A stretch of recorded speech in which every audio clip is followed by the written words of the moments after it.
Hello, race fans. I'm Wylie Wade, and this is Wylie's Race Report.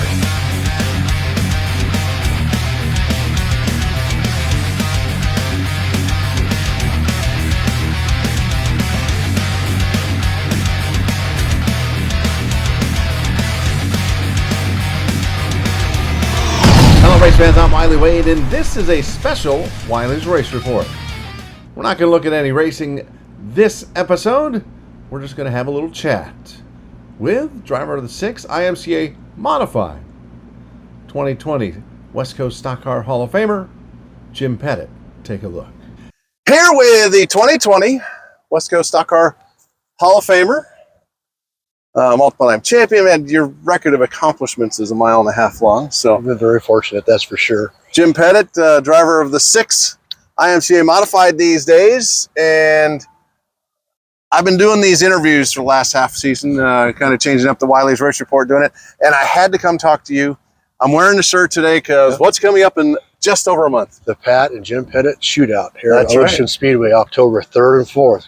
I just scratched my head. I can't believe it's the 15th annual coming up. Isn't that crazy? It is. It's unbelievable how time has gone, but it's been, people that run it come here have had a good time, and we're going to continue to try to make it the event to come to be part of, and we're working on it. So, well, I know listening to the racers throughout the year, this is one of the highlights of the year. People will save their cars for this race. People talk about this. The packs or the pits are absolutely packed for the weekend. It is, everybody has a blast. Yeah, we're very blessed with that. That, like you said, people actually plan their vacations around this event to make sure that they can be here, and I guess it shows what you're doing and we're doing and our group is doing is pretty cool, because they put that much effort in to make the show, and that's why we do what we do, is to make it enjoyable, and even if you don't have the best nights of racing, at least you hopefully have a good night, 2 nights of hanging out here, all the events that we do, and including the car show.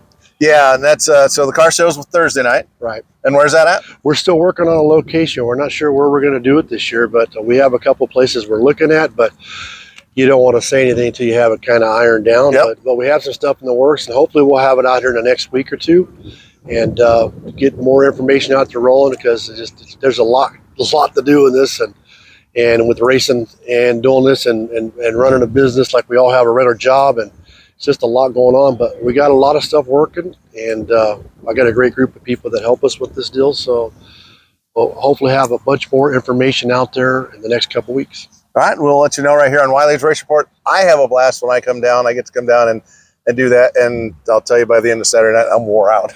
Well, I know, it's like I keep telling people, man, we got so much going on. It's like I really shouldn't even be racing this event, because there's so much going on, and I'm trying to make sure that all the drivers and the competitors and everybody's having a good time, and making sure you guys are being taken care of, and the officials aren't having any issues. And unlike you, when it's over with, I jokingly tell Adrian all the time after the car show, I said, "Oh, you're good to go. All your stress is over. You got 2 nights of racing and having fun now. No more worries."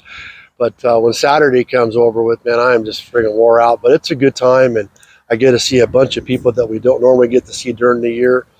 And the race has been pretty phenomenal the last amount of years, and it's been really good. So yeah, we need to see the grandstands full too, because those races, people are here to race. They're here to win, and they're racing hard. Yeah, that's the one thing that really, I scratch my head on, is just how the demographics have changed so much in racing, and we have such a hard time of getting people in the grandstands. Because I can remember what it was when I started, and our stuff's getting better here for our event. It just takes time, and we're working on it, but it's just getting the word out, and it takes time, and it's getting better. So we just take one race at a time and keep working on it. Okay, so that's Pettit Shootout, October 2nd. Car show, 3rd and 4th. We'll let you know where the car show is going to be, 3rd and 4th, right here at Ocean Speedway. You don't want to miss it. It is a blast. If you can't make it both nights, at least make it Saturday. Yes. Or if for some reason you can't make it Saturday, come Friday night. Both nights are fantastic racing. Yeah, Friday night, if you want the after race experience with the live band, and we're going to have baked potatoes again this year. The Lions Club's going to be on. So that was a big hit last year. So we decided to continue on with that. We'll have all the desserts and everything else, and just have a good time like we always do. And then, Saturday night, both nights are big nights of racing, but Saturday's the big 103 lap main event. So That makes it kind of interesting. It's because you don't see 100 lappers no more. You know. No. And when I first started, we used to have 100 lappers all the time, and so I mean, 100 lap race. No matter where you start, if you got a car, you're capable of winning it because of the many laps. Where 30 lappers, 40 lappers. If you ain't starting usually in the first 3-4 rows, you really don't have a legitimate chance with the good cars that are at this event. So if you got a good car at 100 laps, you can pull it off. So regardless of where you start, and then also with our lucky dog rule that we have, and the choose cone, and so I mean we try to do things that are fun that the drivers like, and so that's why we're doing it. So 103 laps. What's the significance? it's my mom. You know, basically my mom's birthday is January 3rd. So, 103 kind of, that's why we do the 103 because of that. And we continue on with that, and that's why we do it. There you go. Okay, so Pettit Shootout. Now, let's back up 5 years ago. It's been 5 years already. You got inducted. Well, you didn't actually get inducted till 2021 because of that little COVID thing Yeah. going around. But the neat thing was that night you got to be inducted with your dad.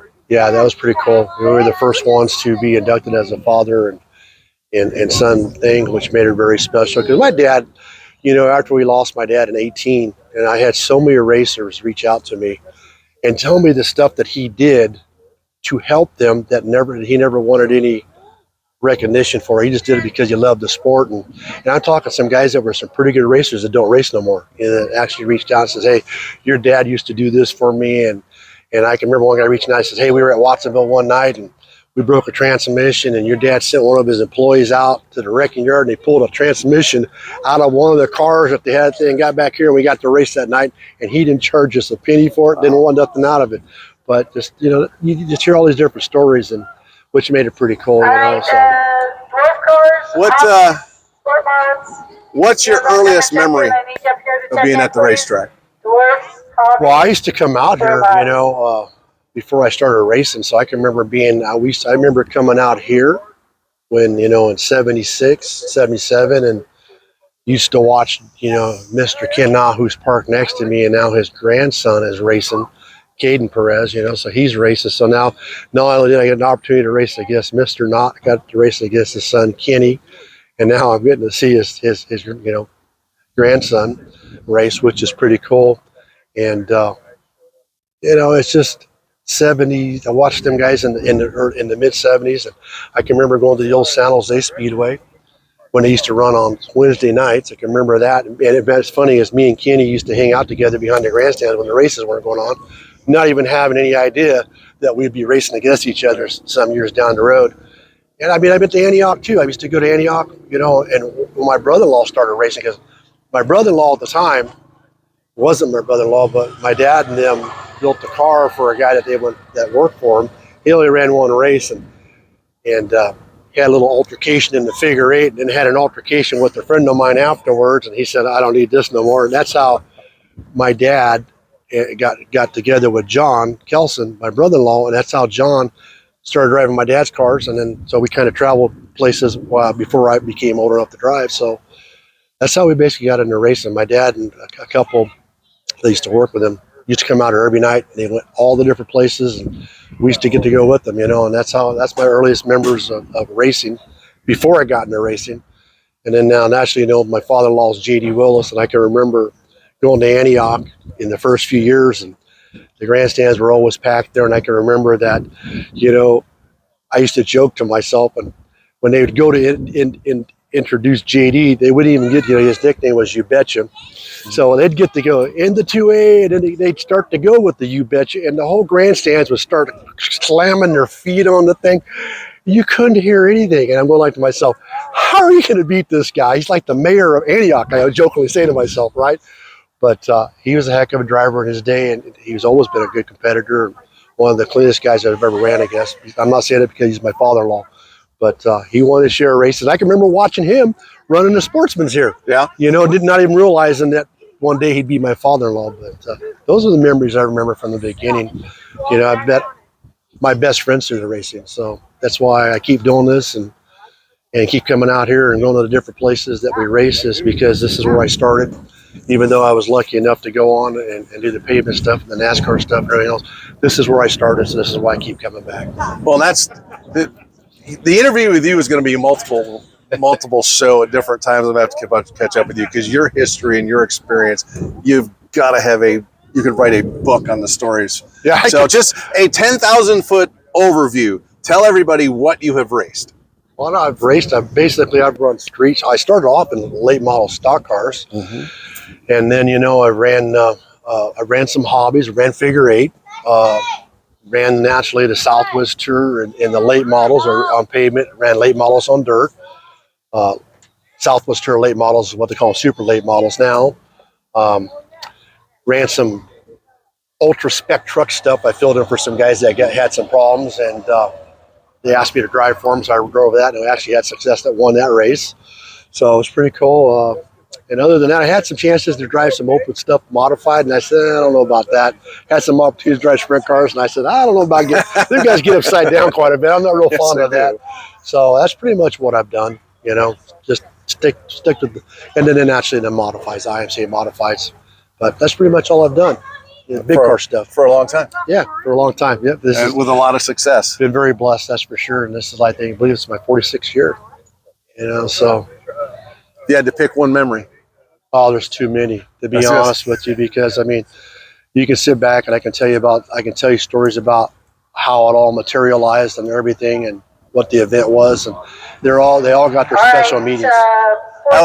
So you're the type of person, your experience that I'd love to sit down with. Back in the day when I was helping out on the Cup Series, I got to sit and listen to Dave Marcus and Richard Petty just tell stories for about an hour and a half at Watkins Glen. Oh, yeah. And the stories from back then are just amazing. And just your experiences, people can't understand it if they've never done it.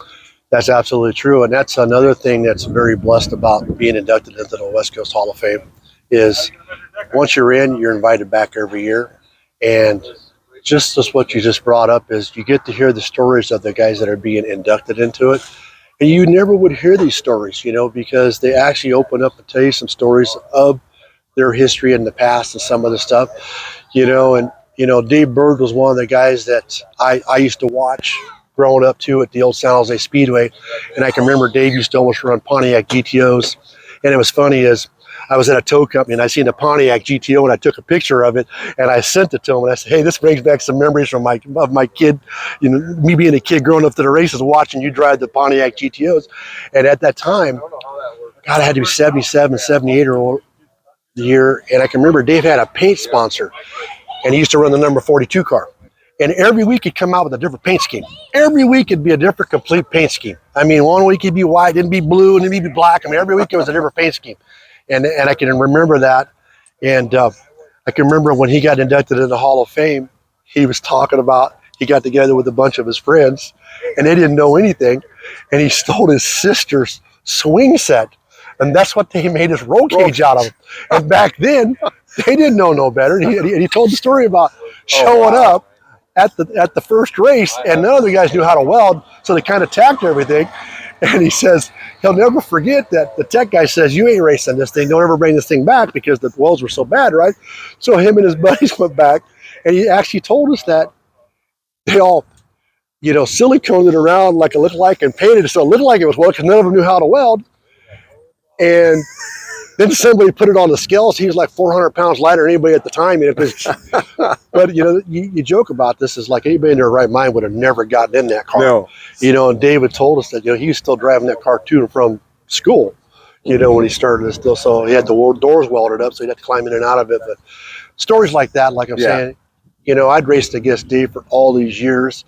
We've been fierce competitors and friends, but I had never heard that story. He'd never shared that until when he was being inducted, he brought that up, and it's like, wow. And just all the other guys that from all the different forms of racing, like you're talking about, the stories that they tell you, it's like, it's unbelievable some of the stuff them guys did and what they've accomplished and how they accomplished it. It's just very cool. Yeah.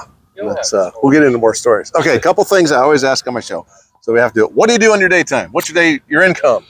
My income is me and my wife, we own an auto recycling company. So I'm basically in a truck every day. So I'm either picking up cars at a tow company or I'm hauling the cars in a big rig to the mills. So I'm always on the road. So it's like when we have an off weekend and someone says, hey, you want to go somewhere else? And I'm good. That's all I do is drive. So that's what I do during the daytime. and then, naturally hang out back at the place of business and interact with my employees and make sure we're getting everything lined up that we need to get lined up for the next day and so on and so on. All right. You're not at the racetrack. You're not at work. What do you do for fun? Oh, And you're not working on race cars. What do you do for fun? well, I like hanging out with my friends, but mainly it's just like when we have a little bit of downtime, I'm just good with staying at home and spending time with my animals. We got some cats and dogs. We got cats and a dog, and got a couple of chickens that we rescued. And you don't really interact with chickens, but the cats, they're kind of like, I turn into like a lap cat. I got they all like kind of little personalities, and just like to relax and hang out and watch some kind of good TV. Pick a show and that interests us, and just kind of relax. Very good. All right. So I will be back with him because he's tons of stories. We haven't even scratched the surface. But Jim Pettit, driver of the 6, IMCA Modified here and getting ready to have some fun. And don't forget Pettit Shootout. Jim and Pettit Shootout coming up 2nd, 3rd, and 4th of October. 2nd, we'll tell you where that's coming up, but 3rd and 4th, the car show in a second. 3rd and 4th right here at Ocean Speedway. It is a great time and some absolutely fantastic racing. Absolutely. Thank you, sir. Thank you, sir. It was great to talk to Jim Pettit last Friday night down at Ocean Speedway. That Pettit Shootout, a big race. I think the most prestigious race in the state of California for the IMCA Modified, Sport Modifieds, and the hobby stocks. You don't want to miss it. Head on down to Ocean Speedway on October 3rd and 4th. Coming up next week, we will look back at the who finished where this past weekend at Antioch Speedway, and I will have an interview with Aiden Ponciano. That's going to do it for this episode of Wylie's Race Report, the special edition. Until next time, I'm Wylie Wade. Thanks for tuning in. Like, share, and subscribe for Wylie's Race Report. Until next time, goodbye, everybody.